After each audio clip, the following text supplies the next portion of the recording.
বন্ধুরা দেখো কত বড় মাছ, এই যে দেখো। আর শীতকালে যদি এমন বড় মাছ হয় তাহলে তো আর কথাই নাই, খালি রান্না করতে ইচ্ছা করে, খাওয়া যেমন তেমন। তাই এই মাছটার ওজন কত জানো তোমরা? এটার ওজন হচ্ছে 3 কিলো 200 গ্রাম।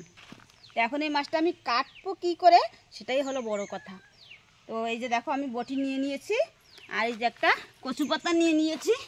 এবার মাছটার আঁশগুলি ফেলতে হবে, সে তো ফেলেই দেবো, কোনো অসুবিধা নাই, কিন্তু কাটার সময় আমি একা কী করে কাটবো তাই ভাবছি। যাই হোক, কাটা তো লাগবেই।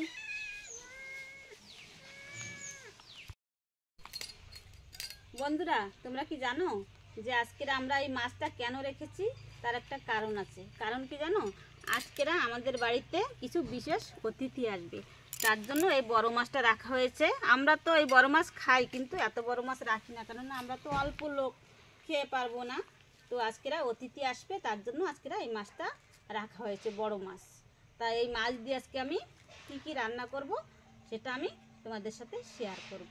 তা তোমরা সাথে থাকো, দেখতে থাকো, আমি মাছটা কেটে নিই। এই যে দেখো বন্ধুরা, মাছটা কিন্তু আমি কেটে নিয়েছি, আর কাটতে কিন্তু আমার অনেক কষ্ট হয়েছে, এত বড় মাছ তো। এই যে দেখো সুন্দর মাছটা হয়েছে, আর পিসগুলো এরকম সাইজ করে কেটে নিয়েছি। আর এই যে এতটা তেল হয়েছে, এই তেল দিয়েও কিন্তু আমি একটা কিছু বানিয়ে দেবো। আর এই যে মাথাটা, তো এবার আমি মাছগুলি ধুয়ে ধুয়ে নিয়ে যাই, লেট হয়ে যাচ্ছে, রান্না করব। তা তোমরা দেখতে থাকো বন্ধুরা, আমি কী কী রান্না করি এই মাছ দিয়ে। দেখো বন্ধুরা, সেই মাছটা তো আমি কেটে কুটে এনেছিলাম, আর ধুয়ে রান্নাও করা হয়ে গেছে। এই যে দেখো আমি জ্যান্ত মাছের রসা করেছি, আর এখানে মাছের মাথা দিয়ে ডাল দিয়ে মুড়ি ঘন্ট বানিয়েছি, আর এখানে আছে পায়েস, আর এটা আছে সবজি।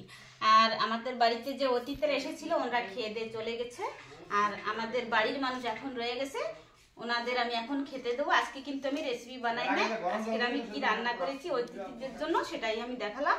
আজকের আর ভিডিওটা তোমাদের কাছে কেমন লাগছে কমেন্ট করে কিন্তু জানাবে, আর এরকম করে কিন্তু আমার পাশে থাকবে। ভালো লাগলে লাইক কমেন্ট শেয়ার করবে, সাবস্ক্রাইব করবে। তাহলে এখন আসি বন্ধুরা।